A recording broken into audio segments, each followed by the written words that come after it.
Okay, we're recording. Okay. Okay, we're recording. Okay. Okay, we're recording. Okay. Okay, we're recording. Okay. Okay, we're recording. Okay.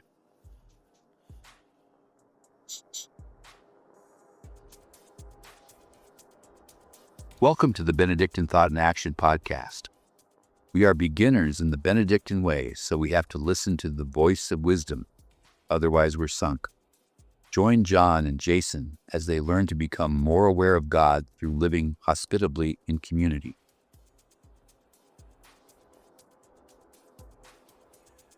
In today's episode, the guys talk about a new book, Aflame by Pico Iyer. Having never read the book, I found their take to be informative, generous, and even sometimes insightful. As you'll see, they forget to do their media recommendations at the end of the episode. But given what we know about these chuckleheads so far, it's likely that Jason would just blather on about some music he's been listening to lately. And John would talk about one of the following: medieval tailoring, a movie, a TV show, a documentary, knitting, 3D printing, leatherwork, tie-dye, pickling, D&D, baking, gardening, or dolly party. Well, we are here today to talk about Aflame. All right. So, how do we start this? Do you want to talk about what the book is and Yeah, why are we doing this book? There's 1 trillion books. Why are we doing this book? And then who's this guy? Sure. And then what's this book?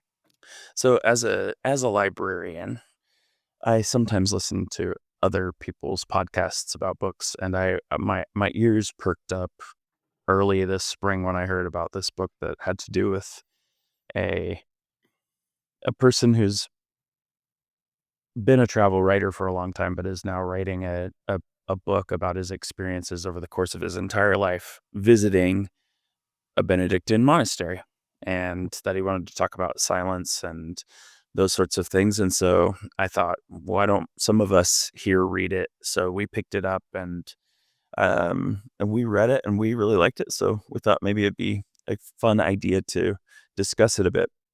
How would you pitch the book to somebody who hadn't read it before, or how would you summarize his approach and what he's doing here? The book's Aflame by Pico Iyer. I would say that it's a great book for people who are interested in topics like silence, solitude, meditation, reflection, that area of human life. And it's also a great book as a model of how to be a guest in someone else's culture. So Pico Iyer is not a Christian. He's not a Benedictine. He's not a monk. As you said, he's a travel writer. I don't know. Do you remember in the book? I don't know that he subscribes or owns or identifies as any sort of religious tradition. Yeah, I think he sort of has a different paths up the same mountain approach to universal religion ideas. So I don't think that's right. he's, and I heard in an interview that he did that he said, I have no spiritual or religious belief or practice. And I was like, well, you really covered all your bases there. Yeah. Yeah. Except that he's got this one practice of going to this monastery for what was it, like 40 years? Yeah, don't tell him that he's actually a real pilgrimage guy, Yeah. you know? Right. Right. So despite this fact that he doesn't identify as a Benedictine or as a Christian, he doesn't own this as his identity. Um, I think he does just a beautiful job of being a guest at this monastery and observing the world of these monks in a way that's really illuminating. that's provocative, that increases your curiosity, your fascination. So if you are a person who's interested in spiritual practice, like solitude, meditation, silence, or you're a person who's interested in monasticism, especially contemporary monasticism, like Hmm. as it's practiced right now in the 21st century, then this is definitely a book for you. Um, Plus, he's a good writer. So Yeah. um, he's got a nice style. He's got a light hand. The book takes the form of, like, how would you say, a series of reflections that it's unclear what the timeline is. They're from, let's say, 40 years of his life or something like that.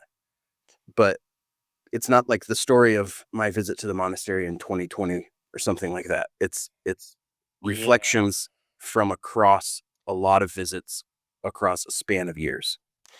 I hate to sound like like a New York Times book reviewer or something, but sort of it's organized sort of impressionistically. Yeah. There, you get a real sense a lot of small stories strung together, and I think they're intentionally ambiguous how they're related to one another. And he not only visits this Benedictine monastery, but he has a lot of experiences with Buddhists and other people in America and other places. And sometimes you get started talking about a monk and their practice, and it's not till halfway through if you can figure out if they're the Camaldolese or if they're a Buddhist. And I think that actually really benefits him because he's not really that interested in their particular religious tradition, but he's interested in their practice and how that speaks to him as a secular uh, person in the world, and how he experiences himself.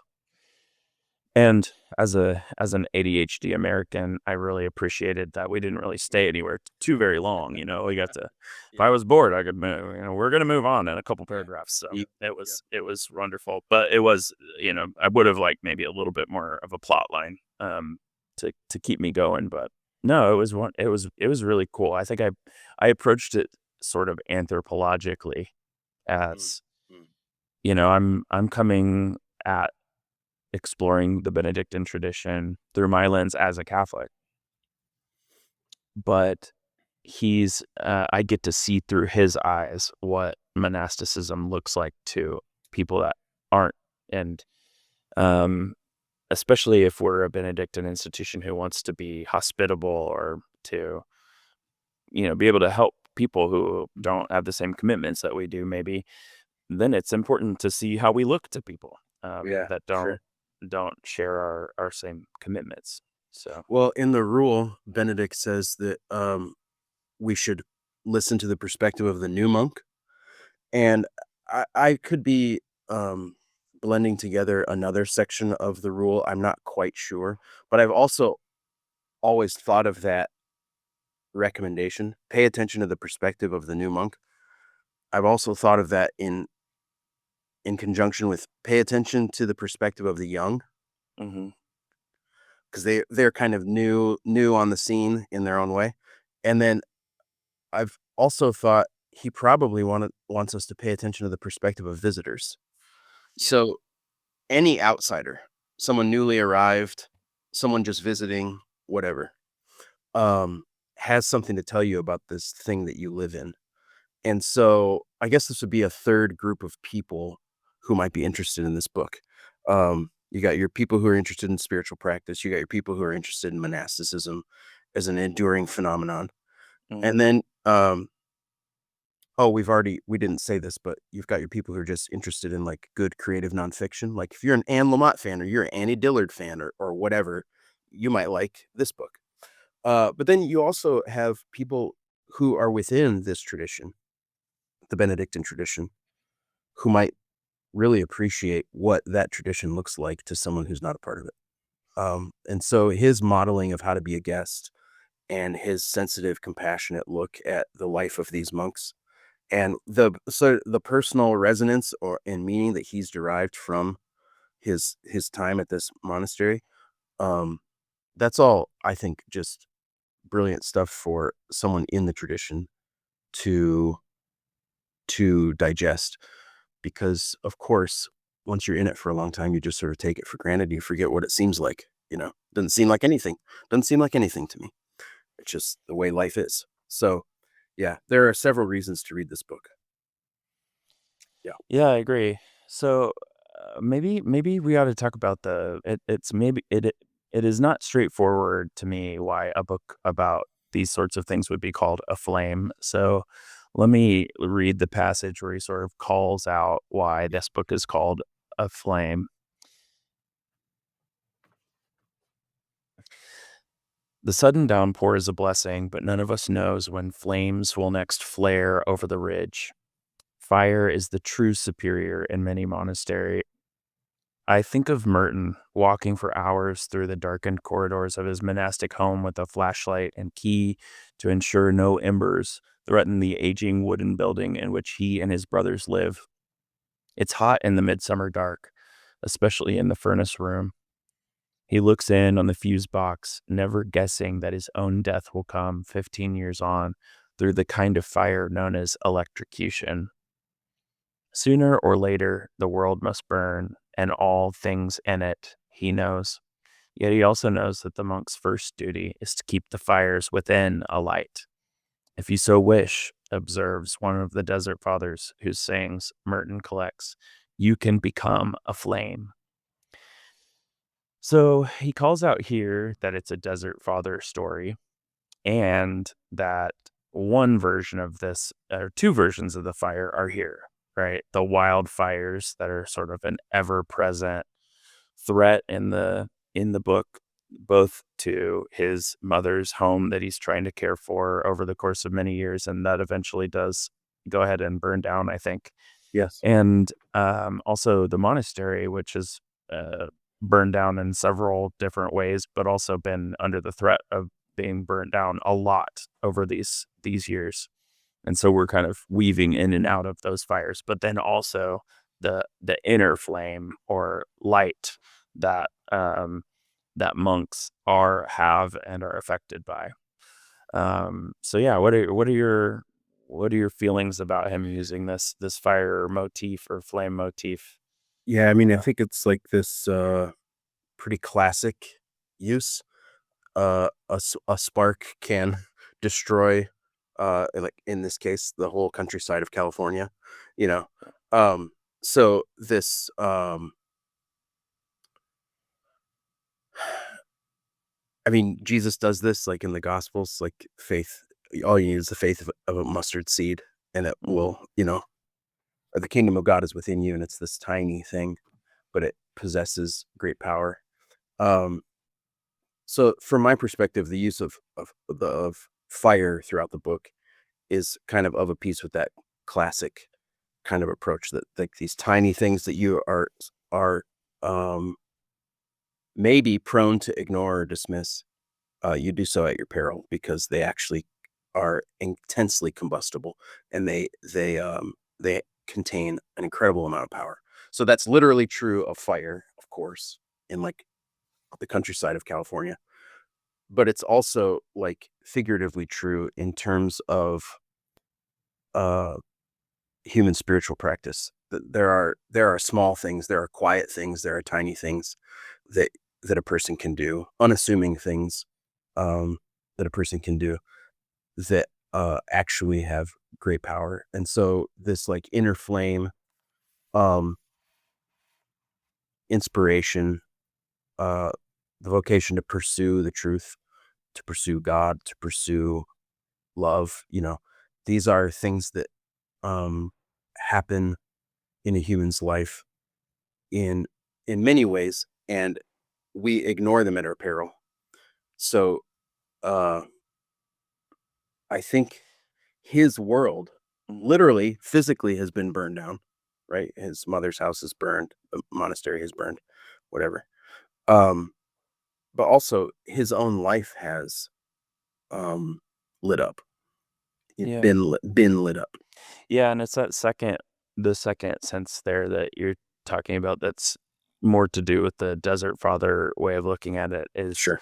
that I think really uh, touched me because I think what he's saying is, and in that sense, that I love that he's not committed to fire being bad or dangerous only, or Mhm. good and light only, but that it's always both. But he's talking about like living a life that's marked by these monastic practices brightens you within and makes you a light in the Yeah. world. Um, yeah, and there's this he's talking to this younger uh monk or a new monk, uh and this is sort of a little conversation that they have. He says, the younger monk says, of course, he says, there's a honeymoon period when you tumble into love like this, but I've been here 8 months now and still feel like I'm on honeymoon. Every morning I wake up and touch my forehead to the ground. Can this last? Then Pico comments, can it indeed? The monks are committed to being invisible. A single burning flame in a room of tiny candles can act like a shout in a world of silence.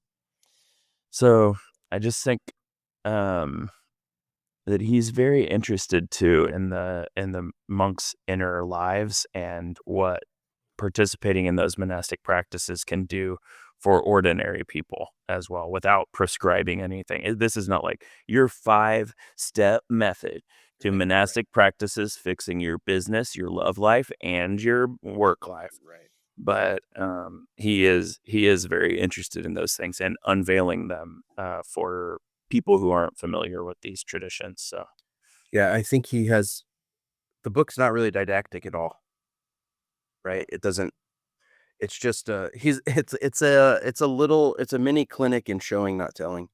yeah, He's just like, This stuff has been good for me, so I'm gonna tell you, or I'm gonna show you how it's been good for me by just telling you the story of my encounters." Um, yeah, I appreciate that there's not a moment where he even recommends that other people do any of this.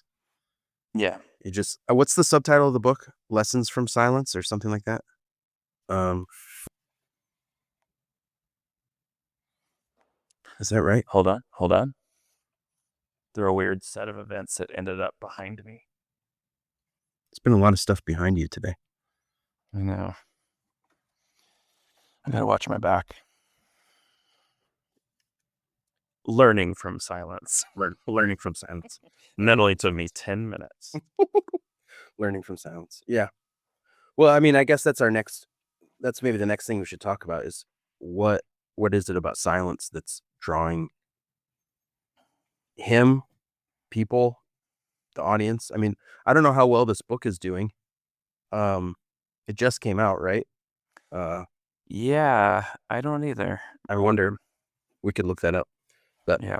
anyway, Well, um, I think one of the things that he's pretty committed to in terms of the effect of silence is that the way we interact with media and the internet and our phones has caused a total lack of silence in our lives, and that intentionally participating in silence is going to be very hard for us, but that it's probably necessary for us. Mm. And I remember there's a story pretty early on where he and another visitor to the monastery are just sort of sitting in silence together, and this has a severe emotional effect on the other person, and he's sort of curious about this and wanting to support her as well. And he's thriving in this silence, and she's like, I gotta get out of here. Yeah. Because it's revealing parts of her inner life that are scary, difficult, sad. Mm. um and then she basically concludes that she could never be truly alone at the monastery because of how scary that is for her, basically. And I don't think we really find out what's going on with her, but I think that that's probably true for a lot of us. that if we were to actually engage in silence, we'll do almost anything to stop it, right? Like I play podcasts while I'm getting ready in the morning or whatever, and that but it might be really necessary for us. And later on, love to talk about what a book like this might mean in the future, Mm. rather than just right now. But I think I'll leave it there for now. Okay. What are your thoughts on silence in this book? Yeah. Well, it seems to me that has a connection to the thing that silence does to that woman has a connection to the theme of fire. Mm-hmm. That fire can, Purifying fire. purify. It burns up all the crap, and only what's real is left behind. Only what's enduring is left behind. Paul uses that imagery somewhere in the New Testament, right? So that's an interesting connection, because I think prior to this book, I would not have associated fire and silence. Mm-hmm. But I think he's onto something, that silence burns away everything that can't endure, and you're left with what'd she say, your truest self. Yeah. That's all you've got left. And if you're not at home with yourself, that's not fun. If you don't like what you've found, that's not fun. That it burns. It burns. So yeah, I think that you and I right now are just joining like an infinite chorus of people saying we need silence in our lives because of phones and because of social media and all the things, people can go anywhere for that kind of reflection. And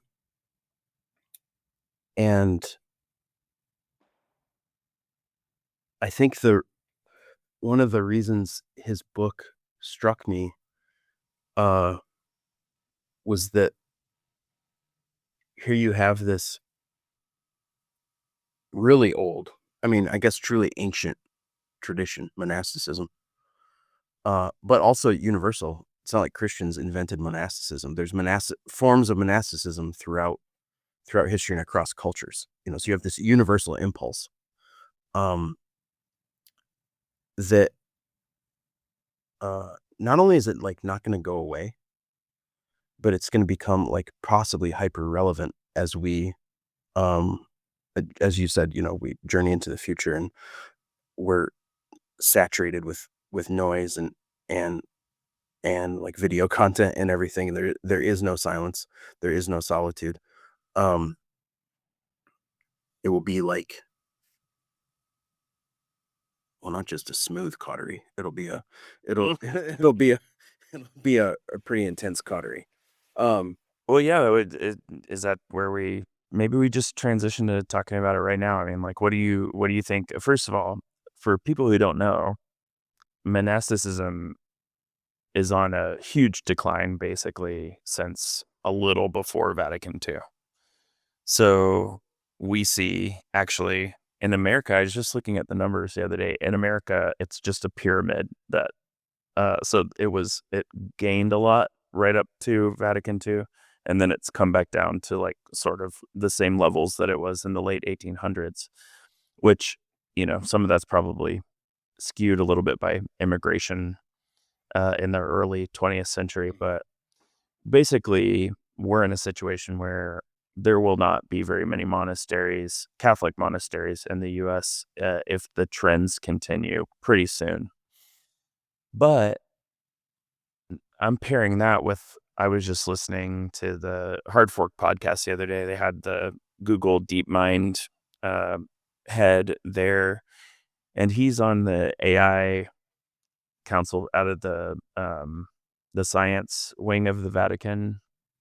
And he was saying that, I'm taking this a little further than he did. He basically just commented that he was on that. But, as I think about AI and jobs, and maybe we don't have to, in one way, we might not, any of us have jobs anymore. Maybe AI just does everything for us and we've got all this free time, or in another way, it frees us up to maybe have like 4-day weekends or something in 50 years. If we've got more time for leisure and we're all not just, killing ourselves to make enough money to live, which I think is a possible future with the way things are going with AI, then what role could monasticism play for us as a way? Because I think that we're going to have to encounter ourselves more if we're not just running around doing stuff all the time. Yeah, interesting. And I wonder if that's not, if it might be that it's not that monasticism's dying necessarily, but that it's just on a down curve and it might come back up. I think there's a lot that a society with more leisure time could be offered by monastic practice. Mm. Or what do you think about that? Yeah. It's a pet theory of mine. Wow. We can edit out this pause. I'll sound like I knew exactly what to say immediately. I like this theory. First of all, because there's a thread in the AI conversation, a theme that has to do with getting rid of toil and drudgery, all the pointless work. We can offload all of that to AI. That's how you come up with how long was the weekend, did you say? 4-day weekend in the future? Yeah, I mean, that's kind of what I'm aiming for. Yeah, Friday, Saturday, Sunday, Monday. I mean, it'd be amazing. And we get that future because AI fills out all the forms and writes all the emails and does all the stuff that, I think that's the theory, yeah. Yeah. That's the great hope. That's one version. The other version is that the capitalist overlords own all the AIs, put us all out of work, and then refuse to pay us. So we revolt or something? Okay. Or just die. Yeah. I don't know. Yeah. So there are multiple scenarios in which we have less work to do, more leisure time. And I like what you're saying because, first of all, it says something about where we've gotten ourselves with our work. That maybe a lot of the work that I do is simply done so that I can distract myself from encountering what's real in my life. So like this woman in the book who does not like encountering the core of her truest self in silence. This theory that you've got inspires me to reflect on what I busy myself with and how much of that is not just like, I appreciate what you said earlier about like when I get ready in the morning, I listen to a podcast. I can't even have silence while I get ready in the morning. Okay, I get all that. But it's also because you like the podcast, right? You want to consume the podcast. But then there are other things that we do that aren't just about entertaining ourselves or consuming a podcast that we like or whatever. And maybe you could have devoted that time to silence. But maybe there are things that we don't even like to do. Maybe there are things that we find to be toilsome and disheartening, but we convince ourselves we have to do them so that we can stay busy because a life that's not busy doing work like that seems meaningless to us. And so I like this theory that monasticism might have something to say to us in the future because it is a way of life that really gets rid of all of the unnecessary distractions. There's work to do in a monastery, but it's like essential work. It's the work to keep the monastery going, right? There's no like fluff work. It's a pared down, intentional way of life where you have to really live with yourself and with others, without distraction. And I know you're saying it's just a theory, but I really like it. The idea that monasticism will have a new role to play if we have less work to do. because monasticism would give us a way of life that can help us deal with just living with the bare bones of our existence. Just I've got myself. I can't lose myself in 80 hours of work because there's no longer 80 hours worth of work to do. So I'm just going to have to figure out how to live an authentically human life. That'd be amazing if that was the outcome of the AI revolution. That'd be incredible. Fingers crossed. Yeah. You said also, When big changes happen, we always like get better from them, right? Isn't that how society works? I think that's right. I think it's right. Yeah. It's a nonstop movement upward. Up and up, Yeah. baby. Yeah. Well, I just think it's important for us to be aware of these things and be armed with them, because what if we started to live in a world where we didn't have to work very hard and we got paid enough money? Most of the people that I know that don't have anything to do are spiraling, whether that's they don't have a job and can't get a job, or they don't need a job because they have so much money. It's just, either they busy themselves with leisure activity, or they spiral, and maybe that's not always true for everyone, but I just wonder if there's a role here for particularity and for practices that give purpose or that ground you in purpose. And if that isn't something that we should be preparing students for, but yeah, anyway, those are my thoughts. Very weirdly optimistic thoughts on this. Yeah. I don't really do utopias. Yeah, but I'm glad you went there. I was not anticipating that. I'm glad you went there because it's so easy to do the dystopian AI talk. This is just an interesting. It's just an interesting tack, because whether you're doing the utopian or the dystopian approach, the point of these is to help us reflect on our current state.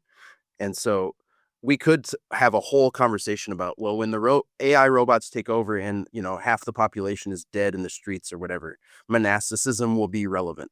We could have done that one, sure. But I like this one better. Like when when we have a 4-day weekend and we just have leisure time, monasticism will be relevant. And you said earlier, like, about monasticism being on the decline. And I think just in passing, you said, maybe it's not going to disappear, but it has been on the decline or something like that. I can't remember. But I was thinking, it seems like given the history and the ubiquity of monasticism, we can probably guess that it can't disappear. Yeah. It's just like a fundamental human impulse to start communities like this, oriented around this pared down, simple, concentrated, distilled goal. If it were to disappear, the sociologists and the theologians would have a lot of explaining to do. Yeah. What has changed that all of a sudden, for the first time, probably in recorded history, that monasticism has become unmoored and unable to persist?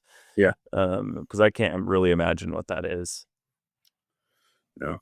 It's not like we're really living in an anti-religious world or something. Right. It'd be like finding out that humans had stopped making music. Like that doesn't make sense. Like why would they do that? It would have to be a pretty big theory there for me to buy into it. Yeah. But okay. Yeah, maybe it's worth us. I mean, I think that there will probably be some people who might listen to this and know that we're committed Catholics and might think like, why are you reading this book by this non-Christian? And what is he doesn't really understand monasticism or Christianity or whatever. So what do you think, what do you think he doesn't get right about Christianity and or about monasticism here? And what do you think is why do you think it's important for us to see his perspective. Even, what might you say to somebody who would be like, well, why would you read somebody who doesn't get it, Mm. who isn't part of us, part of our group? Well, yeah, I like those questions. To be honest, I don't, in terms of monasticism specifically, I wouldn't read this book in terms of like, what does he get right or what does he get wrong? He's just sort of sharing his experience at the monastery, right? So he's not taking a stand on how this particular order, the Camaldolese, they're the contemplative branch of the Benedictine order, is that right? I'm pretty sure. So how do these Camaldolese monks live and why do they do what they do? He doesn't he will talk about how they live, but I don't know that he gets very far into like a take on Christian monasticism. No, and he's not prescriptive about it at all. Yeah. I I don't know. I don't know if I don't know how to head off that part. Yeah. Yeah. So then, what does he get? What about his perspective on Christianity more broadly? I think it's similar in that he has some insights, he has some perspective on Christianity, but he again is not very prescriptive or didactic about it, and doesn't like come down firmly on anything that has to do specifically with Christianity that I remember. Yeah. So, yeah, go ahead. Yeah, I think the only thing that I would say is like maybe a little bit of a mismatch for today's, I don't know how I want to say this, but like the theology of general people today is he does maintain this sort of old-fashioned, if you shave off the sharp edges, all the religions are kind of the same Oh yeah. bit. And as much as that annoys me personally, and I'm sure that there are a lot of people who that would annoy, I also just don't think that there are that many people who really are at that place anymore. I think people are really a lot more attracted to specificity, Mm. or even just having a curiosity about something specific from an agnostic place. I'm not sure that there are more people that are specifically committed, like have specific theological commitments, and I could be wrong about that. I'm no sociologist, but I just, and maybe it's a weird gripe to have, I just really thought that it was his universalist religious impulse that he kept pressing on was a little bit of a miss for me, and I don't know that that would be very attractive to most of the people that I know. Mm. Yeah, I could see that. I also know a lot of monks who think that, though. You know? Sure. Well, that they're in a tough spot, right? Because they're doing this thing that we've just already established as like this fundamental human impulse, monasticism. Mm-hmm.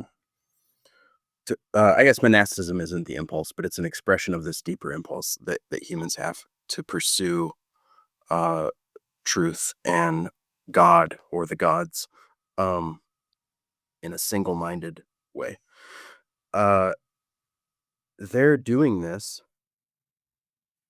but they're in their Camaldolese environment, right? In the particularity or the specificity of their Camaldolese environment.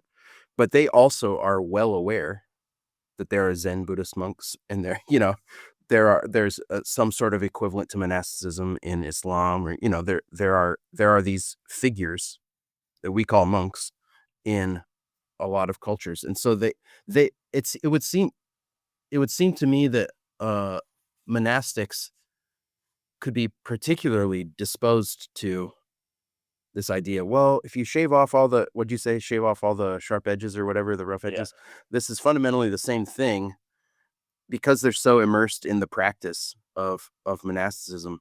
Now, this is just a theory I'm spinning out right now. I have no idea if that's true, but I could see why you said a lot of the monks you've met think this way, the way the author does, that really all the religions are the same. But really what we're talking about is the practice is of monasticism is similar across traditions. Not that the traditions are similar. I mean, sure, there's always overlap between, traditions, but they're different in very interesting and important ways. Yeah. But there's a difference between tradition and the practices that Yeah. animate that tradition, right? Some of the practices are idiosyncratic, right? It's not like all religions have the equivalent of the Eucharist. Okay, fine. But it is probably important for this conversation that all the monastic traditions recommend something like silence, solitude, these meditative spiritual practices, because they have to do with our biology, they have to do with our neurobiology, and so yeah, I guess I could see why the monastic community, some of it's sociocultural, right? It's the 20th and 21st century in the United States, whatever, and it's the age of these monks. Some of it's that, but some of it is this immersion in this intense practice, I would say. Yeah, that reminds me, you know, well-known facts that Thomas Merton spent the last few years of his life in intense dialogue with religious people in Asia. Yes. Um, yeah, and he's not, I don't think anyone would accuse him of being that sort of like universalist, Sure. I guess that's not exactly the right word, but you know what I mean. I don't know. I have a hard time differentiating linguistically between universalism as in a belief that hell is not real and that annihilation or everyone ends up in heaven because that's how powerful God is. That kind of universalism. And the other form, which is sort of like Buddhism, Christianity. I don't know. It's kind of all about being good people, right? Right. No, I know what you mean. Yeah, there's some slippage there. Yeah. Yeah. Anyway, so I don't know. I think that kind of sort of wraps up the things that I thought. There's just hundreds of beautiful little encounters in the book, and I would totally, if you were a person who loves reading somebody recounting all these really meaningful, cute, funny encounters and really some devastating ones too, and them drawing meaning out of that, but without much of an agenda, this book's for you. Yeah. And I'd also recommend it to people who want to get a fresh look on what our forms of religious particularity look like to secular people, which I think's always important for us to keep an eye on. Yeah, You know? sure. I wonder what our students would think of this book. I'm pretty sure they have very little uh, contact with or understanding of monasticism. And a lot of them, even after they go through our institution, finally they realize, oh, that's what a sister is, a nun is, a member of a religious community is. They Yeah. kind of have a sense of that, but still, they'd have to be pretty intentional to go any deeper than that. Yeah. Because of course the school's job is not to train them in monasticism. But I wonder if they would think what they would think of this book. Would you ever use this in a class for undergrads? I think they'd have a really hard time hanging with the clippy nature of it. I think they would have a hard time drawing much from it because they wouldn't know, like, why is he talking about this? I think. Sure. So, maybe I used my student voice. maybe this could be used in an upper level literature course as a model for writing. Oh. And then in a roundabout way, you could have some Advanced discussion comp? on that. Yeah. Heck Right. Yeah, no, I think it's more like I would maybe more say, should we read this together as an oblate group? Maybe like adults who are committed and want to explore things. Yeah. I don't know pedagogically where it fits besides advanced comp. Yeah. Creative nonfiction. I think I had to spend so much time just explaining why he's even writing a book at all that we'd never get to what he said. Right. Okay. Yeah, fair Who does this guy think he is? Yeah. So, well, what a wonderful discussion. I'm glad we read that.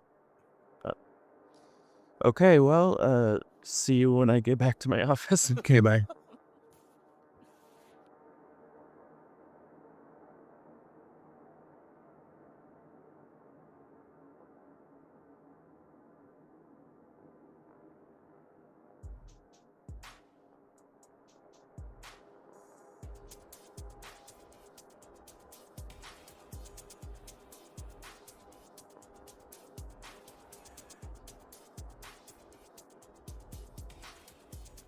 The Benedictine Thought and Action podcast is produced by John Badley and Jason Herron, but they couldn't do what they do without Solaris Moonbee, who brings emotional support crystals to every planning meeting.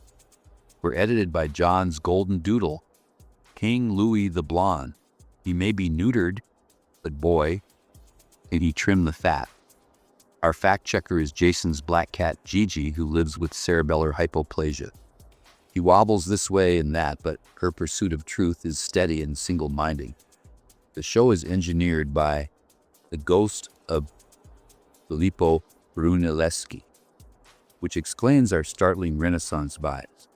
The music was made on a tiny keyboard on a Saturday afternoon at John's kitchen table. I found some pre-programmed beats in my memory and did the best I could. Our patron saints are all the Benedicts who have died and do now enjoy eternal rest in the bosom of Abraham. My involvement in this podcast is generated by Jason, who types all this malarkey into a program that has stolen my voice. He's like Ursula, and I'm like Ariel, and I wish there was a Prince Eric.